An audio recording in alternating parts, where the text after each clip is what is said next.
तो देखो मुझे पता है तुम्हारी प्रिपरेशन भी इसी हैंडराइटिंग की तरह बहुत ही ज़्यादा खराब चल रही है, तो वक्त आ गया मैं आप लोगों को कुछ ऐसे इंपॉर्टेंट हैक्स बता दूं, कुछ इंपॉर्टेंट टिप्स बता दूं जिससे आप लोग अपनी प्रिपरेशन को सुधार सको और अपने आप को अच्छे से तैयार कर सको बोर्ड एग्जाम के लिए। तो आइए शुरू करते हैं आज की वीडियो को। और सबसे पहले जो आपकी प्रिपरेशन है जो ऐसी चल रही है इसको ऐसा करते हैं, ठीक है। अब एकदम से कुछ खतरनाक थोड़ी हो जाएगा, थोड़ा सा सुधरेगा जो कि ये है। एनीवेज, तो बेसिकली देखो इस पर्टिकुलर टाइम पे आप लोगों का जो मोस्टली स्टूडेंट होंगे उनका सिलेबस होने आया होगा। जैसे मैं भी जब इस पर्टिकुलर मोमेंट पर था अपने टाइम पे तो मेरा सिलेबस होने आया था, ठीक है। कुछ पर्टिकुलर चीज़ें बची थी, 90% सिलेबस मेरा हो गया था और जो बचा हुआ 10% था वो मेरा कभी नहीं हुआ, ठीक है। अगर आप लोगों ने मेरी जर्नी को देखा है, मतलब अपलोड किया है मैंने बहुत पुराने वीडियोज़ में, तो आपको पता होगा। एनीवेज, कुछ खास ऐसा भी नहीं है, ठीक है। तो देखो आज मैं आप लोगों को ये बताने वाला हूँ कि अगर आपका सिलेबस अभी तक 80% हो गया है ना तो आप एक अच्छी लाइन पे हो। अगर आपका 80% सिलेबस हुआ है तो मोस्टली स्टूडेंट यहाँ पे ये गलती करते हैं जिनका 80% सिलेबस ही हुआ है, वो जंप कर जाते हैं मॉक टेस्ट वगैरह देने पे। हालांकि इस चीज को मैंने अच्छे तरीके से आपको लास्ट स्ट्रेटजी वीडियो में समझाया था, अगर आपने नहीं देखा तो देख लेना उस स्ट्रेटजी वीडियो को, मैं लिंक दे दूंगा, अलग टाइप का था वो,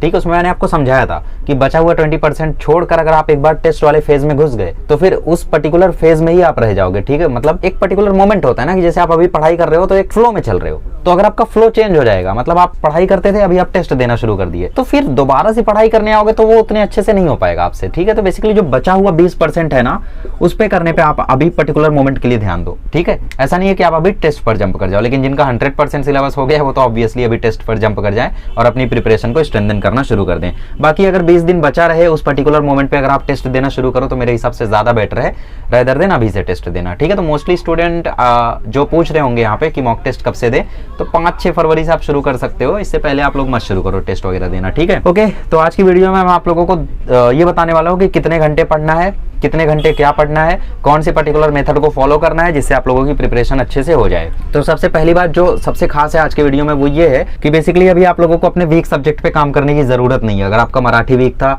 और आपके बाकी सब्जेक्ट उस चक्कर में नहीं हुए हैं तो बेसिकली मराठी को होल्ड पे रख दो, इंग्लिश वीक था होल्ड पे रख दो, मैथ्स वीक था होल्ड पे रख दो, साइंस वीक था होल्ड पे रख दो, ठीक है। ऐसी चीजें करो। लेकिन मैं ये मान के चलता हूँ कि आपका मैथमेटिक्स थोड़ा बहुत स्ट्रांग होगा, तो मैं आप लोगों को बेसिकली 2 मेथड्स बताऊंगा, मेथड 1 और मेथड 2 पढ़ाई करने के लिए। लेकिन इससे पहले मैं आप लोगों को कुछ इंपॉर्टेंट चीजें बताता हूँ जो कि बेसिकली आपका हुआ रहना चाहिए था, ठीक है। देखो सबसे पहली बात कि अगर आप लोगों ने सोशल साइंस में चैप्टर छोड़ा हुआ है तो सोशल साइंस के चैप्टर को अभी से ही कर लेना, क्योंकि एक बार अगर आपका जनवरी क्रॉस हो गया तो वो पर्टिकुलर सोशल साइंस का चैप्टर आपका छूटा ही रह जाएगा, ठीक है। क्योंकि एग्जाम के एक दिन पहले आप रट्टा मारने बैठो तो कोई भी नई चीज आपके दिमाग में नहीं घुसेगी, क्योंकि दिमाग में ऑलरेडी वेव्स काफी हाई तरीके से चल रही होंगी, ठीक है। वेव्स चलती है दिमाग में, ये क्या होता है। आप हमारे सबसे पहले वीडियो को देख सकते हो, इस चैनल की शुरुआत ही उसी से हुई थी, ठीक है। तो सोशल साइंस के चैप्टर्स अगर आपके बचे हुए तो उनको कर लेना, ठीक है। एप्रिसिएशन हो गया उनको कर लेना, क्योंकि लास्ट मोमेंट पे रट्टा मारना पॉसिबल नहीं हो पाता है। स्थूल वाचन बचा हुआ है उसको कर लेना, ठीक है। रस ग्रहण बचा हुआ है, मतलब बेसिकली एप्रिसिएशन में ही आ गया वो, तो वो सब कर लेना, ठीक है। ग्रामर के रूल वगैरह देख लेना, आखिरी मोमेंट पर देख कर जाओगे तो ऑब्वियसली गड़बड़ करके आओगे, ठीक है। तो जो भी प्रैक्टिस वगैरह है उनको आप अभी से करके रखो, ये पर्टिकुलर चीजें आप लोगों से नहीं छूटनी चाहिए, ठीक है। मेथड 1 मेथड 2 क्या है, इससे पहले ये जरूरी है जानना कि आप लोगों को कितने घंटे पढ़ना है, ठीक है।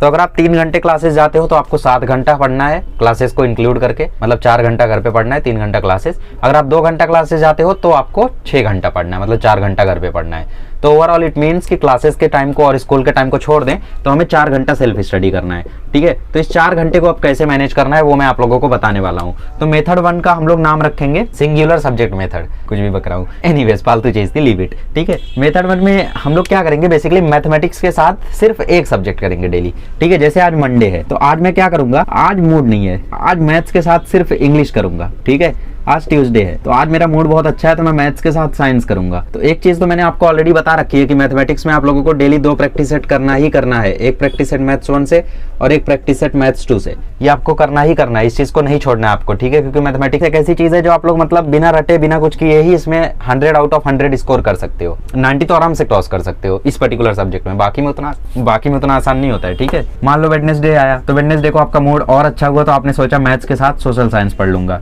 थर्सडे आया तो आज आपका मूड और अच्छा हुआ तो आपने सोचा मैथ्स के साथ मराठी पढ़ लूंगा, ठीक है।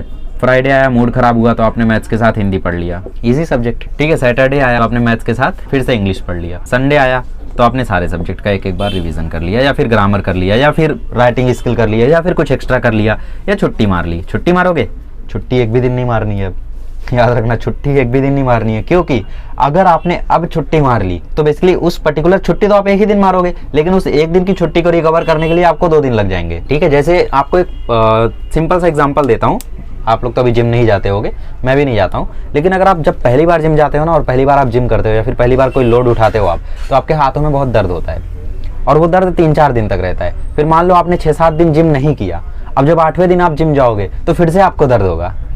ठीक है, तो बेसिकली आपने छुट्टी तो 6 दिन की ली, लेकिन इस 6 दिन को कितना ज़्यादा फ्लो आपका टूट गया। पहली बात तो आपका फ्लो टूट गया, फिर आपने जब दोबारा जिम किया तो आपके हाथों में दर्द शुरू हो गया। तो वैसे ही बेसिकली तुम्हारा फ्लो एक बार टूट गया ना, तो फिर तुम्हारा दिमाग काम नहीं करेगा उतने तेजी से। एक बार आप उस फ्लो में घुस गए तो डेली पढ़ो, डेली पढ़ो, डेली पढ़ो, डेली 4 घंटा पढ़ो आप। ठीक है, ये मेथड बने जो मैं फॉलो करता था, और मोस्टली स्टूडेंट इस मेथड को फॉलो करते हैं, जिसमें 2 से 3 सब्जेक्ट ही डेली पढ़ा जाता है। ठीक है, जैसे मैं 3 सब्जेक्ट पढ़ता था, मैथ्स तो मेरा फिक्स था, तो मैथ्स के अलावा 2 सब्जेक्ट में पढ़ता था, जैसे इंग्लिश हिंदी पढ़ लिया, या साइंस सोशल साइंस पढ़ लिया, या हिस्ट्री और मराठी पढ़ लिया, ऐसा मतलब कॉम्बिनेशन रहता था। मेथड 2 में मैं आप लोगों को एक प्रॉपर सीक्वेंस दूंगा, जिस सीक्वेंस की हेल्प से आप लोग सारे चैप्टर, सारे सब्जेक्ट्स को टच कर सकते हो। लैंग्वेज में से कोई एक टच हो जाएगा, बाकी सारे टच हो जाएंगे। ठीक है, सबसे पहले क्या करो आप लोग, सुबह उठते ही मैथ्स का जो 2 प्रैक्टिस सेट है ना, उसको कर डालो। बचे हुए करते रहो, लेक्चर देखते रहो। बचे हुए तो बचे रहेंगे, वो मैं जानता हूँ, बचे हुए को करते रहो, लेक्चर देख देख के क्या कर सकते हैं उसमें। ठीक है, तो इसमें मैं मान लेता हूँ कि 45 मिनट आपका जाएगा। फिर आप साइंस का कोई एक चैप्टर रिवाइज करो और कोई एक नया चैप्टर आप लोग शुरू करो। तो शुरू करोगे, आज ही तो हो नहीं जाएगा, तो 1/3 करोगे या 1/4 चैप्टर करोगे, तो उसमें मैं मान लेता हूँ 1 घंटा जाएगा। 10 मिनट 20 मिनट रिवीजन में जाएगा और 40 मिनट लेक्चर देखने में, 40 मिनट नया चैप्टर शुरू करने में, 1/4। ठीक है, ये चलो मैं आपकी सहूलियत के लिए 1.5 घंटा मान लेता हूँ। ठीक है, और इसको आपको ऐसे करना है, देखो जैसे एक चैप्टर का आप रिवीजन कर रहे हो तो उसको पूरा एक ही दिन में मत रिवाइज कर डालो। जैसे आप ग्रेविटेशन रिवाइज कर रहे हो तो आज ग्रेविटेशन के कंसेप्ट रिवाइज करो, कल उसके न्यूमेरिकल रिवाइज करो, या आज आप ग्रेविटेशन के न्यूमेरिकल रिवाइज करो, कल उसके कंसेप्ट रिवाइज करो। न्यूमेरिकल को मत छोड़ो, क्योंकि इससे ज्यादा स्कोरिंग कुछ नहीं होता, याद रखना। और उसके बाद एक नया चैप्टर शुरू करो, 1.5 घंटा इसमें चला गया मान लो। ठीक है, अब सोशल साइंस का कोई एक चैप्टर रिवाइज करो, या कोई एक चैप्टर पढ़ने बैठो तो वो उतना आसानी से तो होगा नहीं, तो इसको 2 पार्ट में पढ़ो। 45 मिनट पहले पढ़ो, 4 आंसर याद किया, 5 आंसर याद किया, 3 आंसर याद किया, जो भी किया। अब क्या करो आप लोग, अभी आप लोगों के पास लैंग्वेज है, ठीक है, तो कोई एक लैंग्वेज उठा लो, उस पर्टिकुलर लैंग्वेज को आप लोग 30 मिनट काम करो। जैसे मान लो इंग्लिश हुआ तो उसमें 30 मिनट पढ़ लो। कैसे पढ़ोगे, हमारे लेक्चर आपको पता है 16-17 मिनट के होते हैं, पोएम में तो 10 मिनट के अंदर के होते हैं।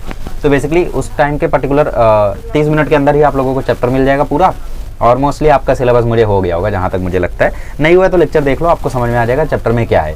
उसके बाद अगर आपका कोई स्टोरी है तो उसमें तो कुछ करना नहीं है, पैसेज आएगा एग्जाम में, बट पैसेज में आप लोगों को जो ग्रामेटिकल क्वेश्चन आएंगे उसमें फंस सकते हो। तो आप इस 30 मिनट में ग्रामर कर सकते हो, या एप्रिसिएशन कर सकते हो, आपकी इच्छा है, या राइटिंग स्किल प्रैक्टिस कर सकते हो। थोड़ा सा ही टाइम दोगे चल जाएगा। ठीक है, और फिर से एक बार आपको सोशल साइंस कर लेना। अब जो भी टाइम बच गया 4 घंटे में से, वो आप लोग सोशल साइंस कर सकते हो। अब 4 घंटा यहाँ पे कोई ऐसा रेस्ट्रिक्शन नहीं है, आप 5 घंटा पढ़ सकते हो, 6 घंटा पढ़ सकते हो, 7 घंटा पढ़ सकते हो, 8 घंटा पढ़ सकते हो। ठीक है, हमारी क्लासेज ही 6 घंटा चलती थी, हम लोग 5 बजे जाते थे और 10 साढ़े 10 तक वापस आते थे। तो बेसिकली हमारी क्लासेस खुद 5 घंटे चलती थी, तो हम क्लासेस में पढ़ लेते थे, घर पे नहीं पढ़ना पड़ता था। तो हम लोग घर पे बेसिकली सिर्फ मैथ्स करके जाते थे, और क्लासेस में जाके दोस्तों के साथ सोशल साइंस पढ़ लिया, साइंस पढ़ लिया, रिवीजन कर लिया, एक दोस्त ने दूसरे दोस्त को पढ़ा दिया तो उसका और अच्छा हो गया। तो ऐसी चीज़ें चलती रहती थी। ठीक है, तो ये बेसिकली 2 मेथड है आपके रिवीजन के। बाकी मॉक पेपर वगैरह आपको अभी नहीं देना है, बाद में देना उसको। ठीक है, अभी टाइम है उस चीज़ में, तो अभी से दोगे तो प्रॉब्लम आपको ही होगी फिर। एनीवेज, मिलेंगे नेक्स्ट वीडियो में, तो मैं फाइनल स्टडी वीडियो लेकर आऊँगा। और बाकी आप प्रोजेक्ट 2025 में कुछ इंपॉर्टेंट चीज़ें फॉलो कर सकते हो, उसमें मैं आप लोगों को सब्जेक्ट वाइज स्टडीज और बहुत सारी चीज़ें बताने वाला हूँ। ठीक है, यूट्यूब पर ही है प्रोजेक्ट 2025, अगर जिनको नहीं पता है, पहली बार वीडियो देख रहे हैं तो। ठीक है, so thank you so much.